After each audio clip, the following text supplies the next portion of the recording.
This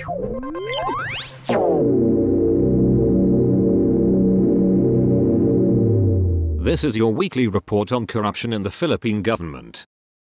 A still unidentified gunman shot in Limatan City a man who ran for mayor in a Basilan town on Thursday afternoon, the 9th of June. Police identified the victim as Ujuran, who lost in the mayoral race in the town of Akbar in last month's elections. The gun attack was the first documented post-election shooting in Limatan City. Ujuran was rushed to the hospital but died while being treated in the emergency room. Outgoing Surigao del Sur Vice Governor Librado Navarro and 4 others were arrested Thursday for investment scam charges, a police official said. Brigadier General Romeo Caramat Jr., the police regional office Caraga region director, said the 4 arrested were Leticia Navarro, 55, of Marahatag, Surigao del Sur, Esteve Cyrene Machica, 33, of Lianga, Surigao del Sur, Suada Sad Fayad, 24, and Lafia Sad Fayad, 25, both of Malate, Manila. The suspects were arrested in an operation by the Surigao del Sur Police Provincial Office and Barangay Poblacion of Lianga Town. Navarro, 64, together with Leticia and Machica are respondents to an arrest warrant dated the 7th of June, 2022, issued by the Regional Trial Court Branch 28 in Lianga Town for charges of syndicated estafa. The vice governor, along with the Fayads, also has standing arrest warrants for 2 counts of charges for violation of Republic Act 8799, or the Securities Regulations Code. An election officer was killed, while another critically injured Thursday in a gun attack in Pinan Town, Zamboanga del Norte. Marichel Adratico Peralta, 45, election officer of Musha Town, died immediately, said Police Captain Pacholo Rolando Guerrero. Town Cop Chief, Meritus Inding, 52, assistant election officer in Musha, was being treated in a hospital, Guerrero added. Guerrero said police investigation showed that Peralta was driving her car and traveling with Inding when motorcycle riding armed men shot them at 8:42 p.m. as they reached Lapu-Lapu Bridge in Pinan. Dr. Ricardo Awid of the Pinan Municipal Health Office pronounced Peralta dead. Guerrero said a pursuit operation was ongoing against the suspects. The Sandigan Bayan has found a former Bataan mayor and a businessman guilty of malversation and sentenced them to up to 18 years imprisonment. The court's 3rd division convicted former Mayor Velez, Bataan Mayor Angel Pelaglorio Jr. for malversation in connection with irregularities in the construction of the Mayor Velez public market in 2007. Likewise convicted was Cedric Lee, President and Chief Executive Officer of Izumo Contractors, Inc., which received advanced mobilization funds for the project which never commenced. The totality of the facts arising from the evidence undoubtedly shows conspiracy between accused Lee and accused Pelaglorio Jr. Read the 54-page decision promulgated the 3rd of June. The court sentenced both to imprisonment of 12 to 18 years and a fine of 23.47 million pesos in fine equal to the funds malversed. The amount represents 15% of the construction budget amounting to 110 million pesos for the building, construction and site development of the market. The court noted that no documents were presented to prove that Izumo is entitled to a lump sum advance payment. The Department of Justice dismissed 18 Bureau of Immigration officers and employees over their involvement in the so-called Pastillas bribery scheme where foreigners were allegedly whisked past airport counters in exchange for money. The DOJ announced Friday that it found the following immigration officers and employees administratively liable for grave misconduct, gross neglect of duty and conduct prejudicial to the best interest of the service. They facilitated or allowed the facilitation of the arrival and/or departure of Chinese nationals, without undergoing appropriate immigration formalities, for a consideration, the DOJ said in a statement. The firing of the immigration officers and employees came after the Office of the Ombudsman filed graft charges against 43 immigration personnel also over their alleged involvement in the Pastillas scheme which the Senate investigated on suspicions that it had been used for sex trafficking and for letting Philippine offshore gambling operations workers into the country. The Commission on Audit, COA, has called out the Presidential Commission on Good Government, PCGG, over 122 art pieces and 54.61 million pesos in surrendered or recovered stocks which remain unrecorded in its books. In its 2021 PCGG annual audit released recently, the COA noted laxity in the monitoring and recovery efforts in connection with the ill-gotten wealth of the Marcos family and their alleged cronies. For instance, 772,594,488 shares of stocks worth 4.614 million pesos, which were surrendered by the defendants or were recovered by the government, remain unrecorded in the PCGG's books as of the 31st of December, 2021. The COA said that while the PCGG reasoned out that a majority of the shares of stocks were already inactive, the entire amount should have still been inventoried in its books. The non-recording of the surrendered recovered shares is tantamount to voluntarily giving away possession and control of what is due to the government and without due regard to existing accounting and auditing rules and regulations, the COA report said. It pointed out that instead of outright non-recognition of the surrendered and recovered stocks, the PCGG could have requested the inactive ones to be dropped off from its books, but only after submitting the appropriate documents to support its derecognition, pursuant to existing accounting and auditing rules and regulations. In the same audit report, the COA also called out the PCGG over 122 pieces of artwork which are not entered in its books as of end 2021. 122 pieces of surrendered artworks such as paintings, statues, jars, framed wood carvings, tapestries, lithographs, framed cross-stitch artwork, wine goblet, upright piano, decanter, collage, brass item, abstract, news clipping, framed newsprint, drawings, plaque, and brass sculpture found at PCGG station remained unrecorded in the books of PCGG, thereby understating agency's abandoned surrendered property assets account by its total fair market value which are yet to be determined, the COA said. The COA recommended that the PCGG direct its asset management department to verify the accuracy of the inventory report, cause the appraisal of properties and coordinate with the chief accountant for proper accounting recording in the books. Meanwhile, the COA said the PCGG's laxity in transferring titles over several surrendered or recovered shares of stocks to the government led to the non-collection of dividends since 2005. A barangay councillor and her husband, who are wanted for falsification of public documents and perjury, were arrested in Quezon City on Friday. Glady Perez, 46, and her husband, Henry Perez, 49, were apprehended at their residence in Barangay Rodriguez at around 1:30 p.m., according to Quezon City Police District Director Brigadier General Remus Medina. Medina said police apprehended the couple based on a warrant of arrest issued by Quezon City Metropolitan Trial Court Branch 132 Jude Peter Philip Abelata.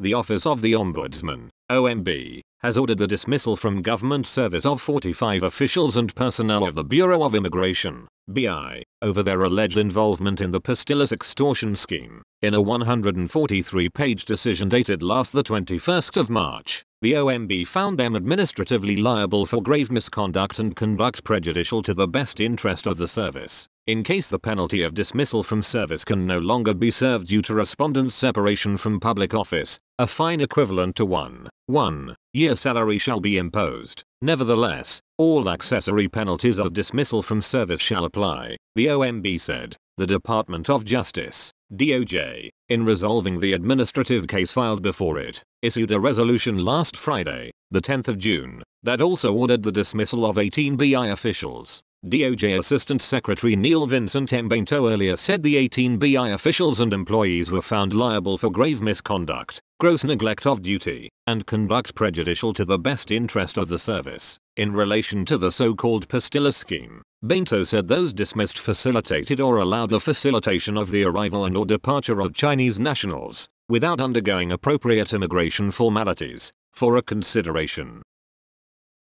A former local government employee in Maguindanao and his companion, both former drug personalities who surrendered to authorities in 2019, were arrested during a drug sting, an official said Monday. Director Rogelito de Culo of Philippine Drug Enforcement Agency in the Bangsamoro Autonomous Region in Muslim Mindanao, BARMM, identified the suspects as Tapia Malinco, 41, and John Jickery Malinco Ayunan, 29, both of Pagalungan, Maguindanao. De Culo said the two were arrested after they sold shabu to a PDEA agent disguised as a buyer at 5 p.m. Sunday in Barangay Poblacion, Pagalungan. Tapia, a former LGU employee, and Ayunan, both voluntarily surrendered to authorities due to their involvement in illegal drugs some 2 years ago, De Culo said. Seized from them were 102,000 pesos worth of shabu, the by-bus money, identification cards, 2 mobile phones, a tomahawk shotgun, a magazine assembly, 3 pieces of 12-gauge shotgun ammunition, and a wallet.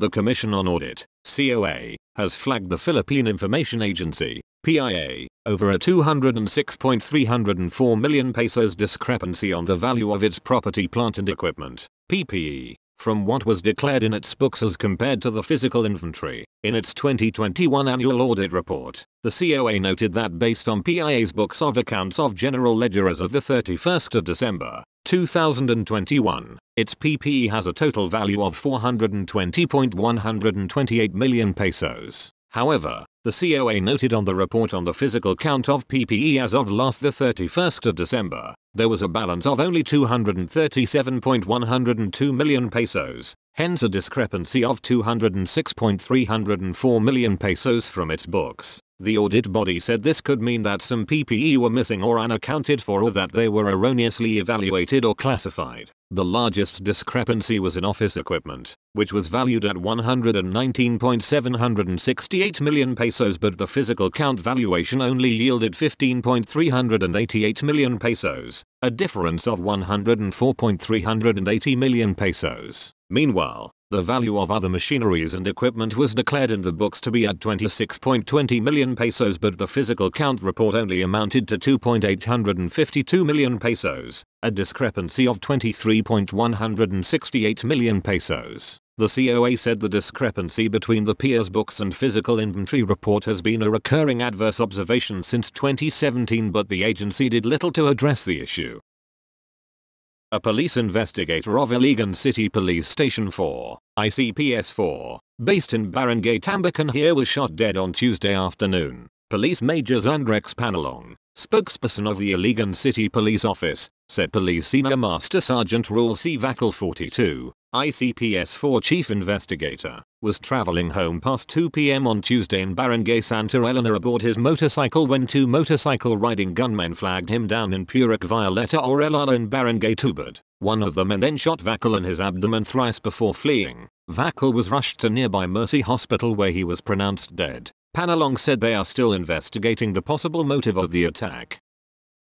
The Sandigan Bayan Anti-Graft Court has found a former Pampanga mayor liable for the delay in the construction of the town slaughterhouse that started during his term and was sentenced up to 8 years in prison. A 34-page decision dated the 8th of June said former Guagua Mayor Ricardo Rivera is guilty of violating Republic Act No. 3019 or the Anti-Graft and Corrupt Practices Act. The 28.5 million peso project started on the 21st of April. 2009 was supposed to be completed within 240 days. In 2013, when the project remained unfinished, a complaint was filed by a losing candidate, citing a 2011 Commission on Audit report that said the municipality lost 801,901 pesos annually in amortization due to the project's non-operational status. Rivera claimed that road closures due to repairs, excavation, dredging of rivers, and inclement weather were responsible for the delay. The project eventually went into full operation in August 2019, or 10 years after the start of construction. The court found Rivera liable for failing to take appropriate action to ensure the completion of the construction and to institute proper legal action against the contractor, NC's general contractor, through termination of contract or enforcing payment of liquidated damages for failure to complete and deliver the project on time. State auditors flagged the National Youth Commission's illegal use of funds meant for the mandatory and continuing training of Sangguniang Kabataan officers for the government's controversial anti-communist campaign. In its annual audit report on the youth body, the Commission on Audit said the NYC was wrong to use the training funds for the anti-communist campaign, as the SK law provides that in no case shall said amount be used for any other purpose. The COA specifically called out that the group's spending of 651,999.73 pesos for the payment of salaries of 3 contractual workers assigned to perform tasks relating to the anti-communist campaign, as there were no funds issued for implementing anti-communist activities. It would appear that the agency is defrauding the government by using funds for a different purpose other than that which intended, state auditors said. They continued, therefore, the above salary payments are considered irregular illegal expenditures. The NYC justified its spending for anti-communist activities by saying that orientations are included in SK trainings. As a member agency to the ELCAC, in local communist armed conflict, it is NYC's commitment to encourage the youth to be conscious of the deceptive recruitment of the Communist Front organizations which target participants of the SK, it said. The COA, however, was not satisfied. In response to the NYC, state auditors said the contractual workers only performed facilitative or administrative tasks which do not amount to provision of SK training. We maintain our stand that the SK Training Fund was not used for its intended purpose. Members of Criminal Investigation and Detection Group, CIDG, led a joint team here in arresting an alleged fake dentist following a tip from the Philippine Dentists Association in Negros Oriental. A report from the Negros Oriental Provincial Police Office said the suspect, Marwa Bistan Salik, alias Precious, 23, was arrested Wednesday night at a pension house in Barangay Look. The woman is said to be a former Kagawad, village councillor of Barangay Ilian, Bacolod Cali and Lanao del Sur. The local CIDG and the local police, accompanied by representatives of the Philippine Dental Association Negros Oriental, swooped down on the suspect in an entrapment while she was engaging in the illegal practice of dentistry. Police said Salik was operating without authority from the law, without a certificate of registration and professional identification card, as well as a special permit issued by the proper authority which constitutes a violation of Republic Act 9484 or an act to regulate the practice of dentistry, dental hygiene, and dental technology in the Philippines. The Sandigan has affirmed its decision that convicted 5 Calacan City barangay officials of falsification of public document. It denied the appeal for reconsideration filed by Barangay Chairman Wilfredo M. Camu, Barangay Councilman Benito Hing, Claro Malapis Ponce, and Zacarias M. Ferra, and Barangay Secretary Ramoni Acuna of Barangay 48, Zone 4, District 2. They had been sentenced to an indeterminate prison term of 6 months and 1 day as minimum to 8 years as maximum with the accessory penalty of 2,000 pesos. The affirmed decision of the Sandigan was the dismissal of the barangay officials' appeal which challenged their conviction by the Calacan City Regional Trial Court, RTC. The criminal charges against them stemmed from the falsification of Resolution No. 001, Series of 2013, which stated that the Sangguniang Barangay held a session on the 1st of December. 2013 and all of its members unanimously approved the appointment of Acuna as barangay secretary. However, no session actually took place. In their motion to reconsider the decision, the barangay officials told the anti-graft court that they became victims of dirty politics. They said they were reportedly made to believe that the signing of the resolution would be valid due to the fact that the same was needed in order for accused appellants not to be charged with dereliction of their duties. They also said they were convinced that the issue had been consulted with the Department of Interior and local government, which then advised them that it was within the discretion of the barangay captain. They appealed for leniency as they pointed out that they are all senior citizens and their removal from office after less than 1 year of service was more than enough punishment for their negligence. But the Sandigan said, while the court commiserates with the accused appellants who are senior citizens in the twilight of their lives and have been removed from their respective positions after less than a year in service, it cannot reverse its findings on this score alone. Nowhere in our laws and jurisprudence can one find authority for acquitting a person on the sole basis of age. Operatives of the Integrity Monitoring and Enforcement Group of the Philippine National Police, PNPIMEG, arrested on Wednesday, the 15th of June, a former police sergeant who was tagged in various criminal activities, including a homicide case in 2008, during a follow-up operation in Taytay, Rizal. PNPIMEG Director Brigadier General Samuel Nacian said an additional case will be slapped against former police staff Sergeant Luis Jomac III after he tried to bribe the arresting officers 2 million pesos in exchange for his release. Jomac was demoted 3 times before for his involvement in various illegal activities. He was later dismissed from the service. Nacian was tagged as the gunman in the killing of a certain Billy Lozada in Pasay City in August 2008. An arrest warrant was issued against him in September last year. Despite the fact that 9 months have passed, the suspect continues to enjoy his freedom and indulged in the unlawful sale of nearly expired food, said Nacian. Nacian said they first obtained information about the whereabouts of Jomac on the 3rd of June wherein he was spotted in Barangay Dolores in Taytay Town. It was there where he was arrested on Wednesday. That's all for this week. I'll see you next week with more stories of corruption and foolishness within the Philippine government.